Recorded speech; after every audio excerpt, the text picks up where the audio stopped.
Okay, you're Good live. Thank you. Good afternoon, everyone. Today is Thursday, December 10th, and the time is 2:31, and I would like to call to order the Committee on Education. The first item on the agenda is the chairperson's roll call. I will go ahead and mention everyone that is in the meeting. My name is Basha Adamczak, 7th Ward Councilwoman and Committee Chair, and we have with us Anthony Madison from UMaDOT, Takia Anderson from UMaDOT, Valencia Morrow, Justin Jennings, CEO of Youngstown City Schools, Councilman Jimmy Hughes, committee member, Jennifer Ozinger, Councilwoman Turner, Rick Deek, and if you could state, is it Daryl Alexander? Daryl, yep.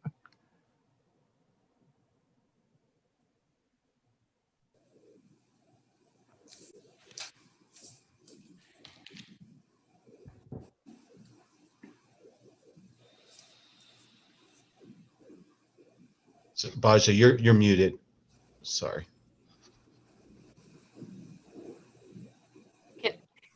Okay, thank you. The next item on the agenda under new business is the UMaDOT violence prevention programming.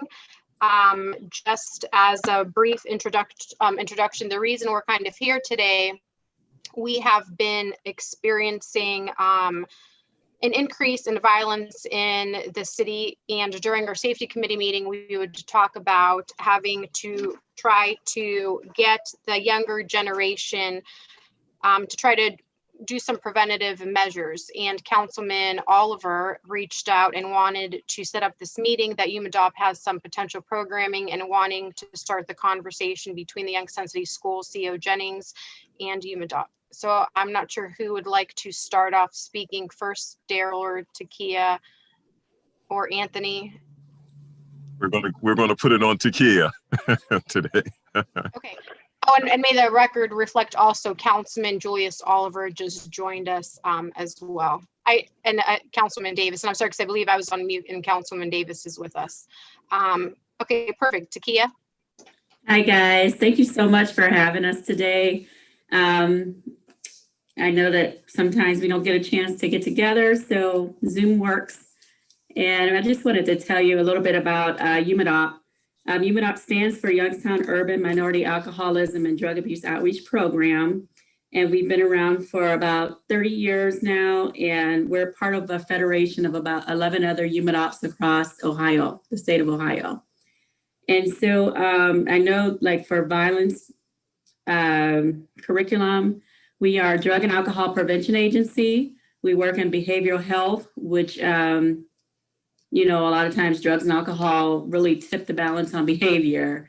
And so, you know, our philosophy is to produce services that are culturally relevant and gender relevant, and just make sure that we have the really mindset to focus on our students, our young people, our teenagers.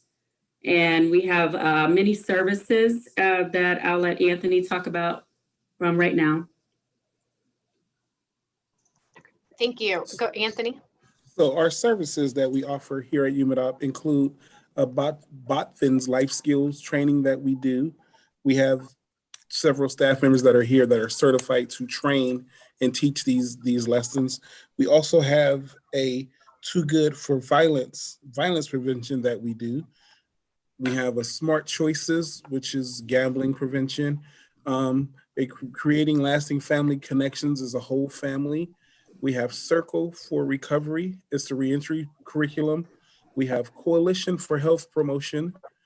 And we also have a QPR suicide prevention and dissemination of literature that we have tons of literature and different things that we can give the community, help the community with in every aspect of prevention, drugs, violence, alcohol, whatever it is. We have that curriculum that we could get out to the community as well as the young people and target them especially with the Too Good for Violence that we do have here. Thank you. Councilman Oliver. Yeah, thank you through the chair. Thanks everybody for coming to the meeting today. Just want to give a little bit of background on how this meeting got started. I was in a neighborhood meeting with Oak Hill Neighborhood Association. And we were talking about the community meeting we had to try to come up with community solutions to the problems we're dealing with violence. And Anthony and Takia let me know that they have programs within UMADOT that could assist if they were able to somehow be able to access the elementary school and up kids in Youngstown City Schools. So with that in mind, I thought it would be a good idea to try to introduce UMADOT and Youngstown City Schools. Not sure if that introduction has been made before, but with another murder just happening earlier today around 12, you know, I'm kind of anxious to try to see if we can find a solution starting with younger kids so that basically as they grow throughout the years, you know, years from now, they won't make the same decisions that some of our young people are making now. So that's basically the introduction and how, you know, I wanted to start the conversation. I know Youngstown City School has a lot of different things on their plate as far as wraparound services, but just looking for one more solution to try to help the problem out. So with that, I guess we can start the conversation. And I will say too, that we've always been at some capacity in the Youngstown City Schools. It's just over the past maybe 4 years that number has decreased, the amount of schools that we've been into. And we do stick with these kids throughout the year, building relationships with them, giving them that extra trusted adult that they could talk to. It's not that we're hounding them with drugs and alcohol. We're really getting them set up with setting their goals. That's the first thing that we do when we meet with them. What goals do you have? We do a lot of behavioral health. We talk about how to stand up for yourself, how to say no, drug refusal skills. That we really do a complete life skills curriculum, which is important for our kids, whether, you know, the parents decide to have these conversations or not. All of our kids need to have an outlet, a way to, you know, combat any issues that come up, and we can really talk through these things with the students. Takia, if you don't mind me asking, when you do go into the schools, are you speaking to like an assembly, like to all the students at once, or do you target particular students, like it's referral based, or how does that work? No, normally we would go to the schools and we talk to the principals. We like to start in the 5th grade if possible, because we feel that the further along we get, you know, prevention may not be prevention anymore. And so the earlier we start with these skills, the better off they are with handling middle school, with handling high school. And so they usually would give us a classroom, like the 5th grade classroom, the 6th grade classrooms, and they would have us to come in either during health class, during their specials, or during lunch period, which I was be honest, the kids do not like giving up any of their recess time. And I totally understand that. And so like a health time would be great, and it's just like maybe 20 to 30 minutes once a week with each group. And so that is the best way to do it, because it helps us to be with these students at least once a week. They see our face, they know that we're coming, and we can build these relationships that's going to help them out and give them a ton of resources.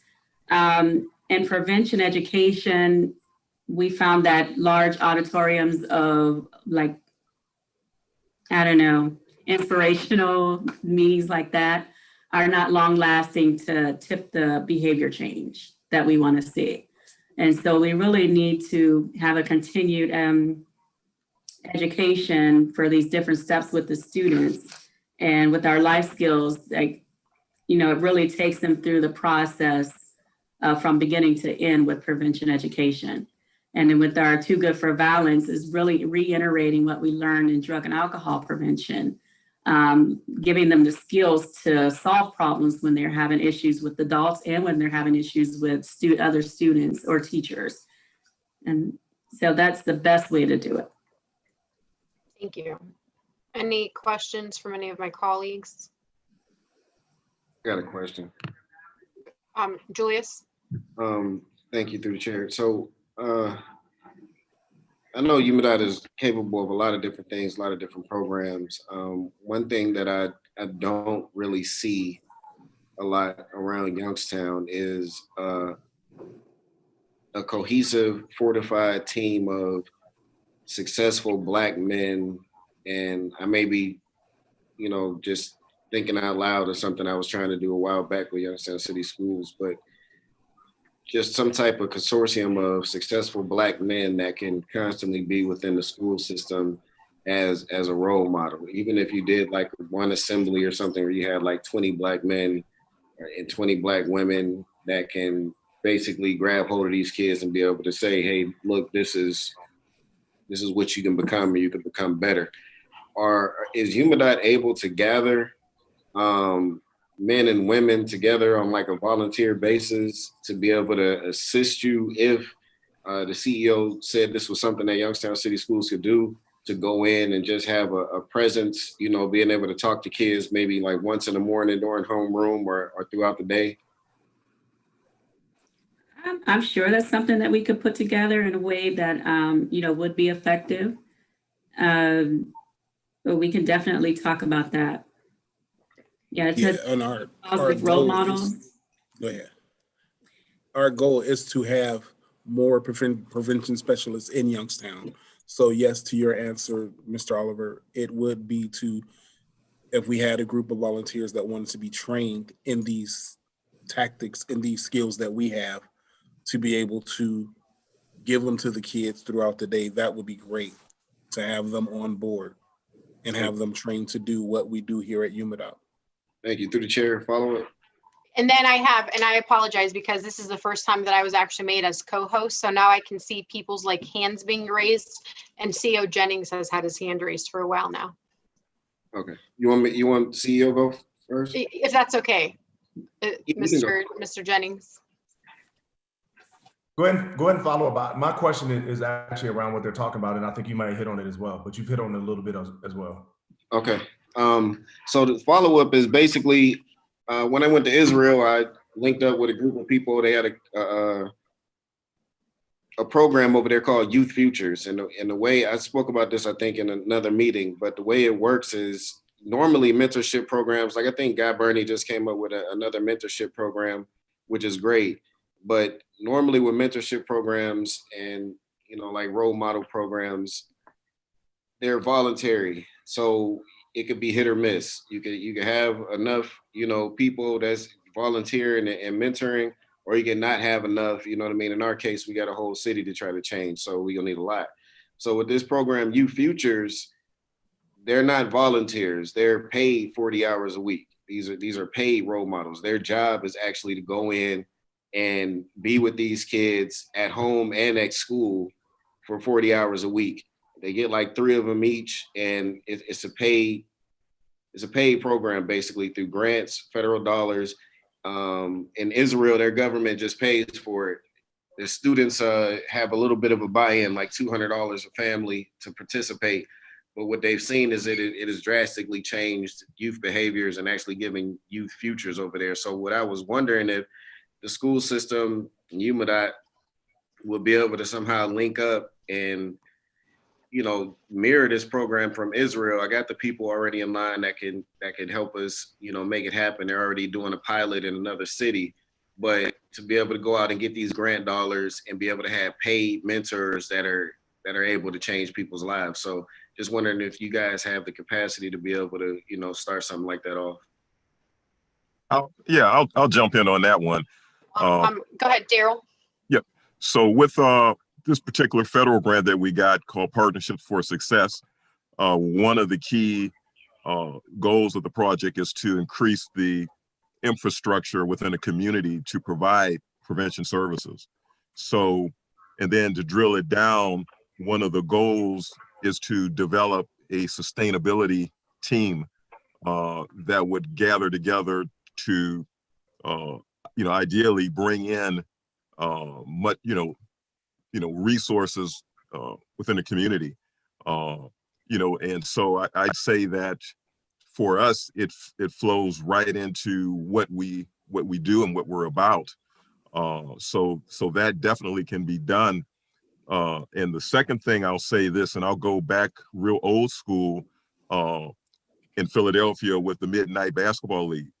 So when you're talking about prevention services, you're talking about a variety of things that deter youth from violence and substance misuse.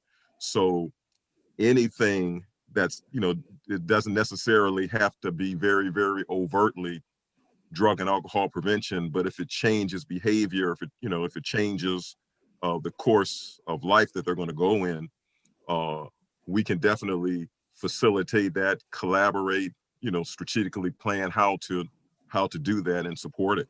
So we're, we can, within our vision, we can definitely do it.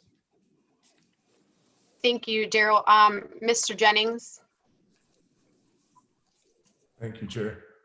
Just, I guess to go back to what Ms. Anderson said, next year, we're going to transition to back to middle school. So if we can have curriculum, and during our middle school time, we're going to have about a 30-minute session every day that's called advisory. So during that advisory period, every day there's a different session that they would do, like self-advocacy. Then there'll be like a reading section, and there'll be some other things. So this could be definitely something, if you have the curriculum, that we could definitely infuse into our middle school age students, because that's it's the time where we really need to get a hold of them.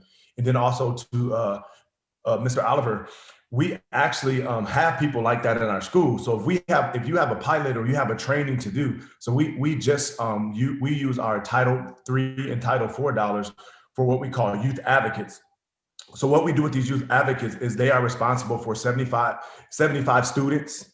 And if it's more personal mentoring, we'll shrink their caseloads, but they're responsible for 75 students. And every 3 times a week, we have a dashboard that they have to check in, making sure their attendance is there, looking at their grades, but also just checking in for social emotional as well. So that's something that I brought from a different school district, but it's something we just started this year. And we have some people, and we're working on training, but with COVID, we haven't really been able to do it like we want to, but that's something we already have in place, and we do have funding for. So, but I'm not turning down any other grant money, but if we can collaborate and look at what training would look like, I'd be more than willing to make sure that all of our people who we pay right now, and I think right now we have 15 people. There's one person at every school, and there's 2 at some school who do that, and that's outside of our parent engagement coordinators. This is something totally different. When we originally started, and I know we're being recorded, but I'm transparent, so it doesn't matter anyway. When we originally started, I was catching a lot of heat because the former CEO, I'm not going to mention his name, but he had some coaches, and they were just in the building, and they didn't really have a role during the day. So what we wanted to do was make sure we had accountability for them during the day. But during my first year when I was here, I saw how they built relationships with not just athletes, but with non-athletes as well. So I figured this was a way to be able to use them to kind of do that mentoring for them. So your suggestion is absolute, is right on. And we have the personnel in place now. If we can collaborate to get that training, we may be able to expand it more from our standpoint, but also if we have other grants or other opportunities, we can even get more people involved and also get them expanded as well. Thank you, Chair. Can I say one point real quick? Thank you, Mr. Jennings. Yes, Mr. Alexander. Yeah, just to Mr. Jennings' point, being transparent again, up until Dr. Hathorn, when he was here, collaboratively, we did a lot with the city school system. All during 15, 20 years, he had, in terms of partnering, there were a number of grants that me and him had partnered on together. So we had a very, very vital relationship. As soon as he left, kind of the same thing that you kind of alluded to, for us, a little different thing. That's kind of when our presence kind of just dropped. So just wanted to add that historical piece. Chair, man. Thank you. Go ahead. Mr. Jennings. And I'm sorry, the reason I keep calling on everyone is because we're being recorded and this is streaming, and then for our clerks to be able to transcribe, they need to know who's speaking. That's why we always go through the chair. But go ahead, Mr. Jennings. Thank you, Chair. And I will say too, we also have a person in our district who writes our grants. So if you have other grants you want to write and you want to collaborate with her, we can do that as well. I think last week we were awarded a grant from Ohio Philanthropy for $127 $1,000 for our parent university. And that's something else I would love to connect you with, because I just to kind of piggyback on Mr. Oliver, this is an opportunity that we've never had before with everything that's going on with the Black Lives Matter movement. People are willing to be more philanthropic than they've ever been before. And it's not just to do it just because, it's an urban district, or it's an urban city, or these poor, or these, unfortunate African-American people. People are genuinely taking stake in what we're doing, and they want to help us move forward. And I think this is an opportunity for us to be able to seize that and seize those dollars. And at the same time, I want to make sure that we work collaboratively, because I don't, like what you just said, I don't want 10 years down the road where nobody remember what we did. You know what I'm saying? So this has to be something that we can do that's going to be sustainable, whether the CEO model is here or not. And I think with the proper programming and the proper conversation, but also the proper accountability, I think this is something that we can definitely sustain. Thank you. And Ms. Anderson, you had your hand up. Go ahead. Thank you. Yes, I was trying to figure out how to raise my hand on here. But I just wanted to say, like, for those people that are already working in the schools, if we could do some prevention training with them, that would be ideal. We have all of the curriculums here. We have curriculum for adults. We have curriculum for families. We have for the students. Like I said, I would love to do the QPR suicide prevention with the teachers and staff there. So if we, as much ways as we can get prevention education out there to support our students, the best way to do it is with the students and the parents combination. Thank you. I'm sorry, Chair. Oh, go ahead. I'm sorry, Mr. Jennings. No, I'm not. I stopped raising my hand because nobody else is doing it, so I was just following other leadership. If you can send me your email, send me an email from whoever your contact would be. I'll definitely connect you with our person who's in charge, because we have Dr. Martin Freeman, who's in charge of our youth advocates. But also, like I said before, we are about to launch Parent U. And every month there's going to be a different, right now it's going to be a different virtual training. And this is something definitely that we could do for training. But going back once again to what Mr. Oliver said, man, the violence, at some point, we all have to address the violence. We have to stop talking about it and actually start doing something. But when it's what our scholars see every day and what they experience every day, we have to give them something different. We have to help them experience something different. And just like Mr. Oliver is a business owner, I mean, how many other scholars who are in our district, they don't know anybody who's a business owner unless they're going to the corner store, or they're going to, I'm about to say Publix, I'm in the wrong place. Unless they go to Giant Eagle, and they see somebody working. So they need to have that experience. And I think having this conversation along with mentorship is going to be vital and key to us changing what we do. Otherwise, their mentors are going to be the people who they see in their neighborhoods every day. And that's just reality. And so we have to, we don't want them to be immune to violence. We don't want that. We want them to understand that it's not right. And here's an alternative to what you can do. Thank you. Any questions or comments from my colleagues? I can add something else through the chair. Go ahead, Councilman Oliver. Thank you, everybody. Input is great. Here's the thing. Here's the thing we always battling with in our community. It seems like instead of organizations staying in their lane and being specific to solve a specific problem, everybody is just all over the place and everybody is fighting over the same pot of money. So then nothing ever really gets done because somebody wants to be the head, Indian to be the chief. Somebody wants to get all the credit. All that kind of crap is going on. Well, that's not what I've seen in Israel. It was like everybody had their focus. Everybody had, if this organization was supposed to be dealing with crime, this organization is dealing with feeding them. This organization is dealing with clothing them. This organization is dealing with their mental stability, and everybody played their part 100% perfectly. You know what I mean? So I'm saying that to say, I don't want all the financial responsibility to ever have to fall specifically on Youngstown City Schools, because I know other entities have taken advantage of Youngstown City Schools, supposedly at the saying that they were helping to kill the children, but really they're just helping themselves to a pot of money. You know what I mean? So that's not what I'm trying to produce here. What I want to produce here is a cohesive unified front that can go into the schools and go into, these kids' lives. Basically, you might not be able to always get inside the home, but to go inside their lives and be able to cause some type of change in a collaborative manner. And I thank everybody for coming on this meeting today and trying to get that going. But I think we're gonna need a huge commitment to actually see a change in our youth.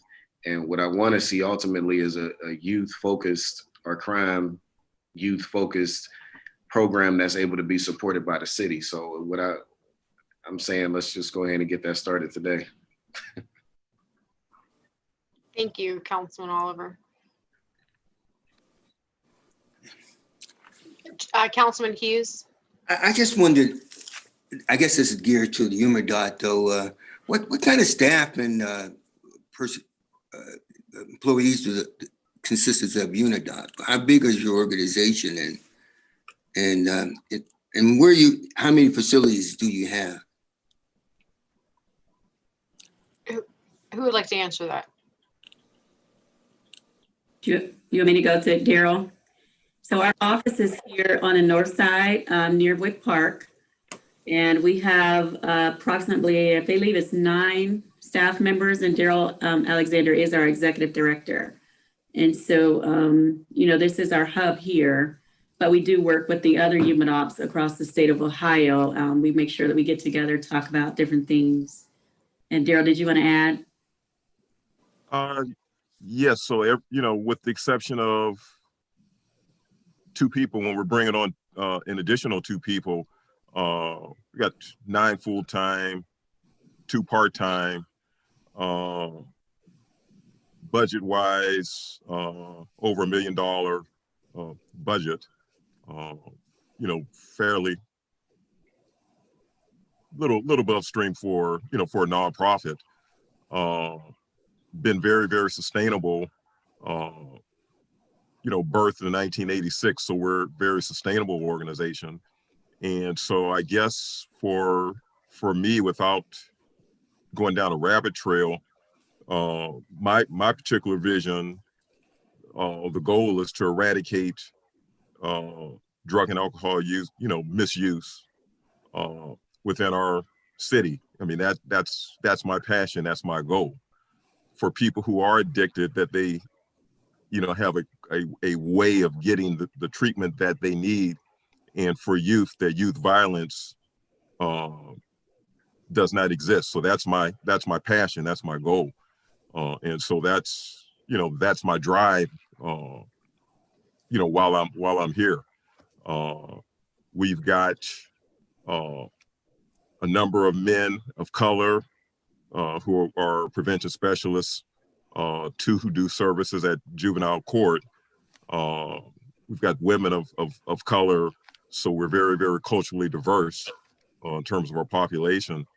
And that's, when I hire, that's, I want the quality skill set, but I also have an eye to that, or also to build the capacity. So, that's kind of where I'm at from an organizational standpoint, and where I'm at from a vision standpoint and a management standpoint. Thank you. Jimmy, did you have a follow-up? No, I mean, I'm familiar with the organization. It's not a question about that, and from the very beginning. You're the same ones that originated on Oak Hill? Is that? Or Mill Creek. Let's see, we're down to Mill Creek Community Center. Mill Creek Concern? Okay. Uh-huh. No, I don't have any. That's it. Thank you. Already. Thank you. Any other? Oh, go ahead, Takia. I was just going to make another comment. Something Daryl said jogged my memory about policy and treatment. We do have, like, when young people are, I say, caught using in the schools, like something I wanted to look at was the policies of the Youngstown City school system. Like, is there a way, instead of just doing either, a suspension, can we get them with a counselor to talk and see if there actually is an issue, instead of, them just being home for some days? Is there different ways that we can discuss what that policy is for those who are caught either smoking marijuana or drinking alcohol on the premises at school? And I know we're remote at the moment, so that's really hard to measure. But just something to think about instead of, either sending the child home or send them to the principal's office for a day or two. Can we talk to them to see if there is an issue? Can we connect them with some resources for that? Do an assessment, make sure that they're okay. Thank you. Mr. Jennings, did you have a comment? Okay, thank you. Did you, I'm sorry. No, I did put my email on in the chat if you can see the chat. So if you need to email me, it is in the chat. Thank you. Yeah. Great, thank you. I had a quick question. Because of the dynamic we face with COVID, how has that impacted your programming? I mean, do you see that it's, I don't want to say less effective, but are you having trouble, connecting with the students? Because I would assume when you go in person, and then if somebody needs a one-on-one, you're able to kind of work them, pull them to the side. How have things been affected with the dynamic we face now? I would say drastically. COVID has definitely put a damper on many things. And so we are in the process of working around, when the kids are working remote, we can do Zoom if the school allows us to do that. We can meet with them in small groups. We're also working on our YouTube channel to get a lot of the lessons on the YouTube channel so that we can send kids there to watch videos, if nothing else. And so we are making sure that we have a workaround for in-person school and remote learning as well. But yeah, we've had to make many adjustments for that. Thank you. Any other questions or comments? Yeah, through the chair. Councilman Oliver? Either Anthony or Takia, one of y'all, at the meeting we were at, you mentioned a specific program that you wanted to do in school. And I don't know if it was something to do with de-escalation or something, but it was what piqued my interest for this meeting. I can't remember what you guys called it though. I know that for our life skills training, there are a couple of lessons in there that will that teach de-escalating a situation, and also in our Too Good for Violence. So we really do hit it a couple times, or maybe 3 times during the year. And we let the kids talk, and if something comes up, we can make an adjustment. And if we need to talk about that again, we revisit it. So we are flexible. We understand the dynamics of, the students that we serve. That's it for me through the chair. Hopefully we can all get together after this, and I can help you guys find those group of successful men and women, and we can get something started. But that's all for me through the chair. Thank you, Mr. Jennings, for coming to the meeting. Thank you, UMaDOT, everybody represented there, as well as my colleagues. Thank you. Thank you. That's what I was going to ask. Any other final thoughts or questions for my colleagues? Because I think this is an ongoing conversation. I think this was a great introduction. Mr. Jennings did leave his email. And I think this is something that needs to be ongoing, not just have a conversation and talking about what we'd like to do, but physically, put in some kind of, action steps for the future. And I see Councilman Davis, go ahead. Yes, through the chair. So if, other than through the schools, I might have missed this at the very beginning. Does a child have to be referred to UMaDOT, or can the parents bring them on their own? Takia? Okay, it's best for the students if their school does not have our UMaDOT programming or any prevention programming there, it's best for the parent to request it. But we can go in and do small groups, and say a parent wants to have their child a part of UMaDOT, we can come in and do a small group with them. And because we don't ever want to leave anyone out, for sure. And so we want to make connections where we can. Anita, follow up? Well, yeah, but if it's not through the schools, is there a way for the parent, can the parent reach out to UMADOP directly? Yes, the only other place we have that's outside of the school is at Needles Eye on the south side. We do have someone over there who does programming. Okay, I mean, I know about that one, but Yep. so it would be through the contact then would be through the Needles Eye. You would still want to contact UMADOP. And they would have to do placement. Okay, thank you. Thank you. Any other questions? Okay, well, thank you, everyone. And like I said, I think this is going to be ongoing. We need to continue having conversation and actually get like action steps put in place. So I want to thank everybody for their time. The next item on the agenda is to set up a meeting that will be announced, and we'll keep everybody in touch regarding that. And the last thing is that I need a motion to adjourn. So moved. Second. And we are adjourned at 3:07.